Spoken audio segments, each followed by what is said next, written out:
சட்டம் என்பது வெறும் புத்தக வரிகள் அல்ல, அது நமது அன்றாட வாழ்க்கையின் அங்கம். சிக்கலான சட்ட நுணுக்கங்களை எளிமையாக புரிந்து கொள்ள நீங்கள் இணைந்திருப்பது உங்கள் சட்டவியல் ஜூரிஸ்ப்ரூடன்ஸ் தமிழ். நான் ஏகாந்தன்.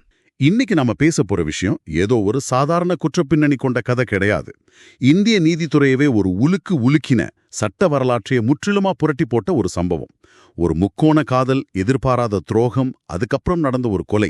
இதைவிட முக்கியமா பல நூற்றாண்டுகளா இந்தியாவில் இருந்த ஜூரி சிஸ்டம் அப்படிங்கிற ஒரு விசாரணை முறையே நிரந்தரமா ஒழிக்கப்படுறதுக்கு காரணமா இருந்த 1959ஆம் ஆண்டின் புகழ்பெற்ற காவாஸ் மானேக்ஷா நானாவதி வழக்கத்தான் நாம இன்னைக்கு முழுமையா அலச போறோம். உங்களுக்காக நாங்க சேகரிச்சிருக்கிற தரவுகள் இந்த வழக்கின் சட்ட நுணுக்கங்களை ரொம்ப ஆழமா விவரிக்க போகுது. இந்த வழக்கின் உள்ளே நுழையறதுக்கு முன்னாடி நீங்க ஒரு விஷயத்த மனசுல வச்சுக்கணும். வெறும் ஒரு கொலைய மட்டும் பத்தி பேசல, மனித உணர்ச்சிகளுக்கும் எழுதப்பட்ட சட்டங்களுக்கும் நடுவுல நடக்கிற ஒரு மிகப்பெரிய போராட்டத்தை விவரிக்குது. சமூகம் எதை நியாயம்னு நினைக்குதோ அது சட்டம் எப்படி பாக்குது அப்படிங்கிற அந்த முரண்பாடு தான் இந்த வழக்கின் மையப்பொருள். சரி, இந்த சம்பவத்தோட பின்னணிய முதல்ல பார்க்கலாம்.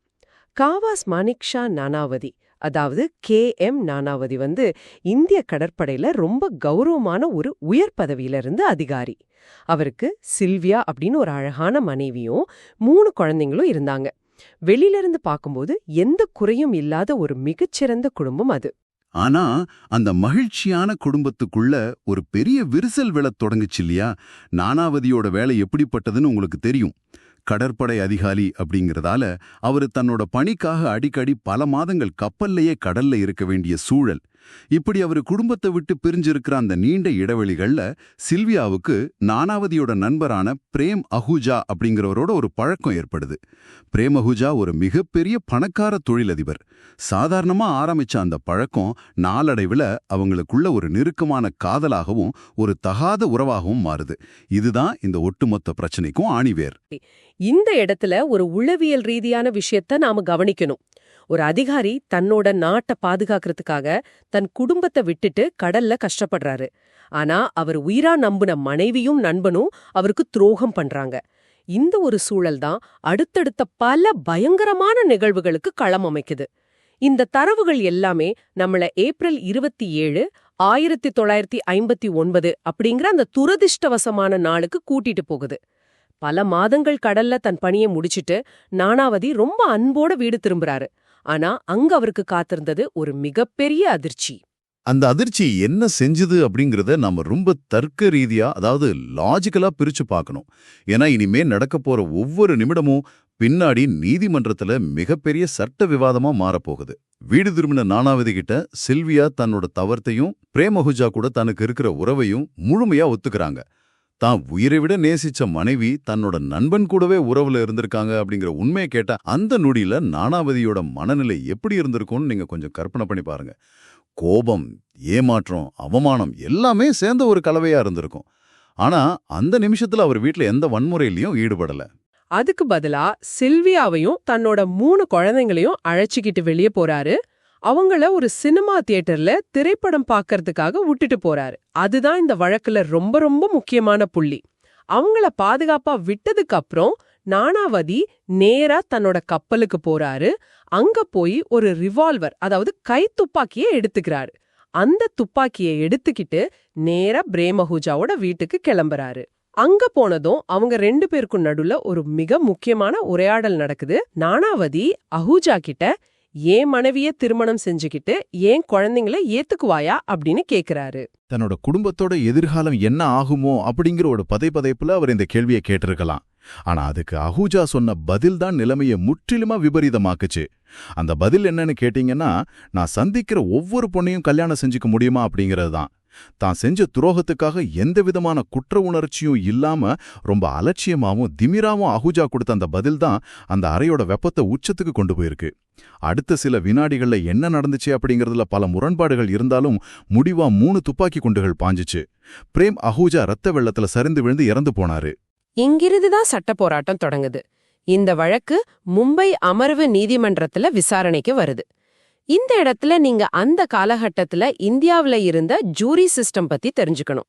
இன்னைக்கு நீதிமன்றங்கள்ல பாத்தீங்கன்னா ஒரு நீதிபதி மட்டும்தான் இருதரப்பு வாதங்களையும் கேட்டு சட்டத்தோட அடிப்படையில தீர்ப்பு வழங்குவாரு. ஆனா அப்போ அப்படி கிடையாது. பொது மக்களிலிருந்து தேர்ந்தெடுக்கப்பட்ட ஒரு குழுவினர் நீதிபதியோட சேர்ந்து அமர்ந்திருப்பாங்க. வழக்கறிஞர்களோட வாதங்களை கேட்டு குற்றம் சாட்டப்பட்டவர் குற்றவாளியா அல்லது குற்றமற்றவரா அப்படிங்கறத இந்த ஜூரி குழுவினர் தான் பெரும்பாலும் முடிவு செய்வாங்க. இந்த நானாவதி வழக்குலயும் அப்படி ஒரு ஜூரி குழு அமைக்கப்பட்டுச்சு. இந்த நீதிமன்ற விசாரணையில சட்ட கோணத்திலான வாதங்கள் ரொம்ப ஆழமாவும் கூர்மையாவும் இருந்துச்சு. குறிப்பா குற்றச்சிந்தை, அதாவது மென்ஸ்ரியா அப்படிங்கிற சட்ட கோட்பாடு தான் இந்த ஒட்டுமொத்த வழக்கின் மையமா இருந்துச்சு. நானாவதி தரப்பு என்ன வாதிட்டாங்க தெரியுமா? நானாவதி திட்டமிட்டு இந்த கொலையை செய்யல. அஹூஜா பேசின அந்த திமிரான பேச்சால அவருக்கு ஏற்பட்ட திடீர் மற்றும் கடுமையான ஆத்திரத்துல தான் அவரு சுட நேரிட்டதுன்னு வாதிட்டாங்க. அது மட்டும் இல்லாம அஹூஜாவுக்கும் நானாவதிக்கும் இடையில நடந்த கைகலப்புல தற்காப்புக்காக போராடும்போது துப்பாக்கி தவறுதலா வெடிச்சிருச்சுன்னு சொன்னாங்க. இதோட சட்ட ரீதியான அர்த்தத்தை நான் இன்னும் கொஞ்சம் தெளிவா விளக்குறேன். நானாவதி தரப்பு வழக்கறிஞர்களோட வாதம் என்னன்னா, இந்த சம்பவம் இந்திய தண்டனை சட்டம் பிரிவு 302 கீழ் வராது. பிரிவு 302 அப்படிங்கிறது முன்னாடியே திட்டமிட்டு செய்யப்படுற கொலை. ஆனா அவங்க இத பிரிவு 304 கீழ் வரும் கொலையாகாத குற்றமுறை இறப்பு விளைவித்தல் அப்படின்னு வாதிட்டாங்க. ஒருத்தர் தீர்த்து கட்டணும் அப்படிங்கிற முழுமையான உள்நோக்கத்தோட, அதாவது மென்ஸ்ரியாவோட திட்டமிட்டு செயல்படுறதுதான் கொலை. ஆனா கொல்லணும் அப்படிங்கிற எந்த முன்யோசனையும் இல்லாம ஒரு எதிர்பாராத சூழ்நிலையில திடீர்னு ஏற்படுற தாங்க முடியாத ஆத்திரத்தால கொன்னுட்டா அது பிரிவு 304. கேக்குறதுக்கு இந்த வாதம் ரொம்ப சரியா படுதில்ல. மனைவி துரோகம் செஞ்சுட்டா அத பத்தி கேட்க போகும்போது நண்பன் திமிரா பேசினா ஆத்திரம் வரத்தானே செய்யும். ஆனா அரசு தரப்பு இந்த வாதத்தை ரொம்ப கடுமையா எதிர்த்தாங்க. இந்த இடத்துல ஒரு விஷயத்தை நாம கவனிக்கணும். இந்த ஒட்டுமொத்த விசாரணையையும் இன்னைக்கு நாம பயன்படுத்துற புதிய குற்றவியல் சட்டமான பாரதிய நாகரிக் சுரக்ஷா சங்கீதா, அதாவது PNSS சட்டப்பிரிவுகளோட ஒப்பிட்டு பார்த்தா இந்த கேஸோட ஆழம் நமக்கு இன்னும் நல்லா புரியும். கண்டிப்பா அது ரொம்ப அவசியமான ஒண்ணு. இன்னைக்கு இருக்கிற PNSS சட்டத்தின்படி பார்த்தா, நானாவதி காவல் நிலையத்துல சரணடைஞ்சதும் PNSS பிரிவு 173 கீழ் முதல் தகவல் அறிக்கை பதிவப்படும். அதுக்கப்புறம் PNSS பிரிவு 180 படி காவல்துறையோட புலனாய்வு தொடங்கும். இந்த வழக்குல காவல்துறை திரட்டின ஆதாரங்கள் ரொம்பவே முக்கியமானது. ஏன்னா PNSS பிரிவு 193 படி அவங்க தாக்கல் செய்யற குற்றப்பத்திரிகை தான் ஒட்டுமொத்த வழக்கையும் தீர்மானிக்கும். இந்த வழக்குல சாட்சிகளோட வாக்குமூலங்கள்ல இருந்த முரண்பாடுகள் குறிப்பா அந்த மென்ஸ்ரியாவை நிரூபிக்க ரொம்பவே உதவியா இருந்துச்சு. நீங்க சாட்சிகளின் முரண்பாடுகள்னு சொல்றது அஹூஜாவோட வேலைக்காரர் அஞ்சனியோட சாட்சியத்தை தானே? நானாவதி தரப்புல 2 பேருக்கும் இடையில ஒரு பெரிய கைகலப்பு நடந்துச்சுன்னு PNSS 351 கீழ் குற்றம் சாட்டப்பட்டவரோட வாக்குமூலமா பதிவு செஞ்சாங்க. ஆனா வேலைக்காரர் அஞ்சனி என்ன சொன்னாரு? சரியா கேட்டீங்க. அஞ்சனியோட சாட்சியம் நானாவதியோட வாதத்தை முற்றிலுமா உடைச்சுது. அஞ்சனி என்ன சொன்னார்னா, அறைக்குள்ள எந்த விதமான சத்தமான கை கலப்பும் நடக்கல, சில வினாடிகள்ல துப்பாக்கி சுடும் சத்தம் மட்டும்தான் கேட்டுச்சுன்னு சொன்னாரு. அது மட்டும் இல்லாம அஹூஜா குளிச்சுட்டு வெளியே வரும்போது கட்டியிருந்த அந்த துண்டு அவர் இறந்து கிடக்கும்போது அவர் இடுப்புலயே சரியா இருந்துச்சு. ஒருவேளை அவங்க 2 பேரும் கிடையில ஒரு பெரிய கை கலப்பு நடந்திருந்தா அந்த துண்டு அவிழ்ந்து விழுந்திருக்கணும் இல்லையா? ஆமா, தர்க்க ரீதியா பார்த்தா அது சாத்தியமே இல்ல. இது ஒரு திட்டமிட்ட கொலை அப்படிங்கறத இது ரொம்ப தெளிவா காட்டுது. அது மட்டும் இல்ல, இந்த வழக்குல நானாவதிக்கு எதிரா முகாந்தரம் இருக்குன்னு சொல்லி அவரை PNSS பிரிவு 250 விடுவிக்க மறுத்துட்டாங்க. அரசு தரப்பு வச்ச அந்த காலக்கோடு, அதாவது டைம்லைன் ரொம்பவே யோசிக்க வைக்கிற ஒண்ணு. நீங்க இந்த டைம்லைனை கொஞ்சம் கவனிச்சு பாருங்க. சில்வியா நானாவதி கிட்ட உண்மைய சொன்ன உடனே அவர் ஆத்திரப்பட்டு வீட்ல இருக்கிற எதையோ எடுத்து அவங்கள தாக்கல. ரொம்ப நிதானமா மனைவியையும் குழந்தைங்களையும் தியேட்டருக்கு கூட்டிட்டு போய் அவங்கள பத்திரமா விடுறாரு. அதுக்கப்புறம் அங்கிருந்து கப்பலுக்கு பயணம் செய்யறாரு. கப்பல்ல போய் முறையான அனுமதியோட துப்பாக்கியும் தோட்டாக்களையும் எடுக்கிறாரு. திரும்பவும் கார்ல ஏறி அஹூஜாவோட வீட்டுக்கு போறாரு. இந்த ஒட்டுமொத்த பயணத்துக்கும் இந்த ஒவ்வொரு செயலுக்கும் குறைஞ்சது சில மணி நேரங்கள் ஆகியிருக்கும். இந்த டைம்லைன் தான் அரசு தரப்போன மிக முக்கியமான ஆயுதம். இவ்ளோ மணி நேரம் இருந்தும் அவர் நிதானத்துக்கு வரல அப்படின்னா அதை எப்படி நாம திடீராத்திரமா ஏத்துக்க முடியும்? ஒருத்தர் கோபத்துல ஒரு செயலை செய்யறதுக்கும் அந்த கோபத்தை மனசுல வச்சுக்கிட்டு பல மணி நேரம் பயணம் செஞ்சு ஒரு ஆயுதத்தை எடுத்துட்டு போய் கொல்றதுக்கும் நிறைய வித்தியாசம் இருக்கு. இது மிக தெளிவா திட்டமிடப்பட்ட கொலை, அதாவது மென்ஸ்ரியா நிரூபிக்கப்பட்ட ஒரு குற்றம் அப்படின்னு அரசு தரப்பு உறுதியா வாதிட்டாங்க. சட்டத்தோட பார்வையில அரசு தரப்பு வச்ச வாதம் ரொம்பவே வலுவானது. ஆனா இந்த வழக்கு நடந்தது ஒரு ஜூரி முன்னிலையில. இந்த இடத்துல தான் இந்த வழக்கின் மிகப்பெரிய திருப்புமுனை நிகழுது. நானாவதி ஒரு மிகச்சிறந்த கடற்படை அதிகாரி, நாட்டை பாதுகாக்கிறவரு. அப்படிப்பட்ட ஒரு நேர்மையான அதிகாரிக்கு துரோகம் இழைக்கப்பட்டுருச்சு அப்படிங்கிற எண்ணம் அங்கிருந்த பொதுமக்கள் மத்தியில ரொம்ப ஆழமா பதிஞ்சிருச்சு. ஊடகங்கள் நானாவதியை ஒரு ஹீரோவா சித்தரிச்சாங்க. அவர் செஞ்சது ஒரு கணவனா நியாயமான செயல்தான் அப்படிங்கிற மாதிரி ஒரு பிம்பம் கட்டமைக்கப்பட்டுச்சு. இதோட விளைவா ஜூரி உறுப்பினர்கள் சட்டத்தின் வரிகளை பார்க்காம உணர்ச்சிகளுக்கு அடிமையானாங்க. ஆமா, 9 பேர் கொண்ட அந்த ஜூரி குழுல 8-1 அப்படிங்கிற கணக்குல நானாவதி குற்றமற்றவர் அப்படின்னு அவங்க ஒரு உணர்ச்சிகரமான தீர்ப்பு அளிச்சாங்க. இந்த தீர்ப்பை கேட்டதும் நீதிமன்றத்துக்கு வெளியில கூடியிருந்த மக்கள் சந்தோஷத்துல ஆரவாரம் செஞ்சாங்க. ஆனா நீங்க யோசிச்சு பாருங்க, ஒரு மனுஷன் இன்னொரு மனுஷனை துப்பாக்கியால சுட்டு கொன்னதை ஒத்துக்கிறாரு. ஆனா மக்கள் அவர் குற்றமற்றவன்னு சொல்றாங்க. நீதி அப்படிங்கிறது மக்களோட கைத்தட்டல்களுக்காக வளைக்கப்படக்கூடாத ஒண்ணு. இந்த இடத்துல அங்கு இருந்த அமர்வு நீதிமன்ற நீதிபதி ரதிலால் ஷெலாட் எடுத்த முடிவு சாதாரணமானது கிடையாது. ஜூரியோட முடிவை ஏத்துக்கிட்டு நானாவதியை விடுதலை செய்ய அவருக்கு முழு அதிகாரம் இருந்துச்சு. ஆனா ஒரு நீதிபதியா உணர்ச்சிகளின் அடிப்படையில ஒரு கொலைய நியாயப்படுத்துறத அவர் ஏத்துக்க மறுத்துட்டாரு.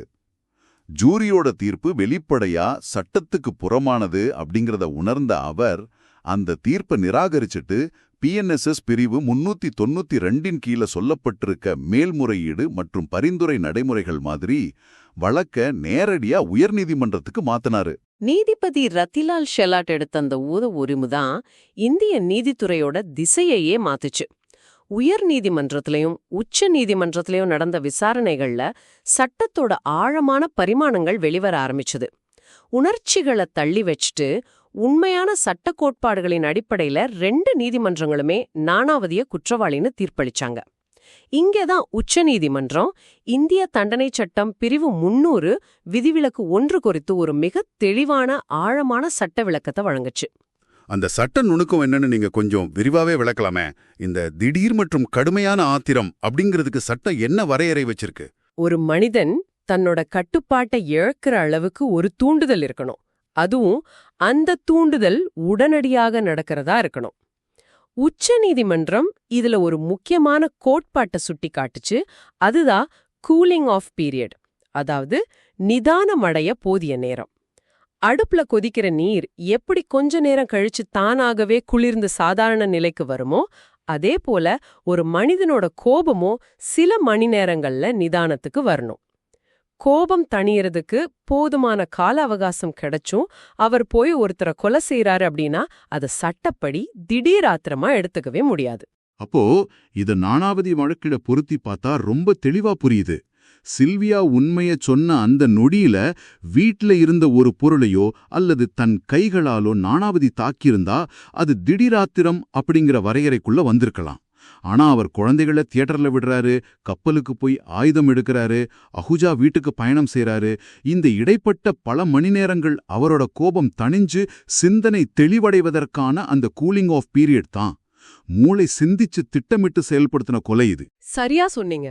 ஒரு அதிகாரி எவ்வளவு நேர்மையானவரா இருந்தாலும் சட்டம் அவருக்குன்னு ஒரு தனி விலக்கு அளிக்க முடியாது அப்படிங்கறத இந்த தீர்ப்பு ஆணித்தரமா உணர்த்துச்சு.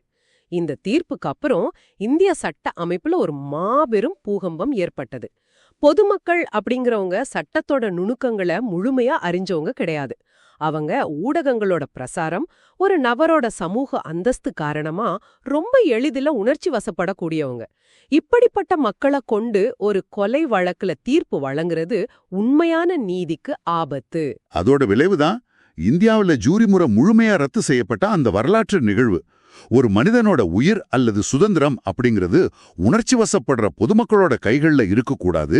அது சட்டத்தை முழுமையா கரைச்சு குடிச்ச தர்க்க ரீதியா சிந்திக்க பயிற்சி பெற்ற நீதிபதிகளோட கைகள்ல மட்டுமே இருக்கணும் அப்படிங்கிற ஒரு உறுதியான முடிவுக்கு இந்தியா வந்துச்சு. இந்த ஆழமான விவாதத்தின் மூலமா நாம கத்துக்க வேண்டிய மிக முக்கியமான சட்டப்பாடம் என்னவென்றால், சட்டத்தின் முன் அனைவரும் சமம்.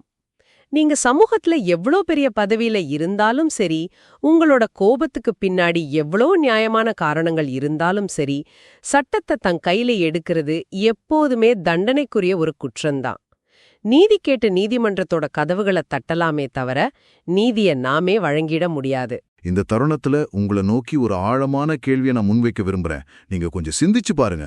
1959ல பொதுமக்களோட உணர்ச்சிகளால ஒரு நீதிமன்ற தீர்ப்பை திசை மாறும் அபாயம் இருந்ததால தான் அந்த ஜூரி முறையை நமது அரசு முழுமையா ரத்து செஞ்சது.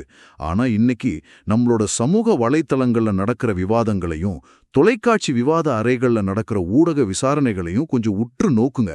ஒரு வழக்கு நீதிமன்றத்துக்கு போறதுக்கு முன்பே இவங்களே தங்களுக்கு தெரிஞ்ச அரைகுறை தகவல்களை வச்சுக்கிட்டு யார் குற்றவாளி யார் நிரபராதி அப்படின்னு ஒரு தீர்ப்பு எழுதிடுறாங்களே. இந்த நவீன கால சமூக வலைத்தளங்கள் மறைமுகமா ஒரு புதிய ஜூரியா மாறி நீதித்துறையோட முடிவுகள்ல ஆதிக்கம் செலுத்துதா?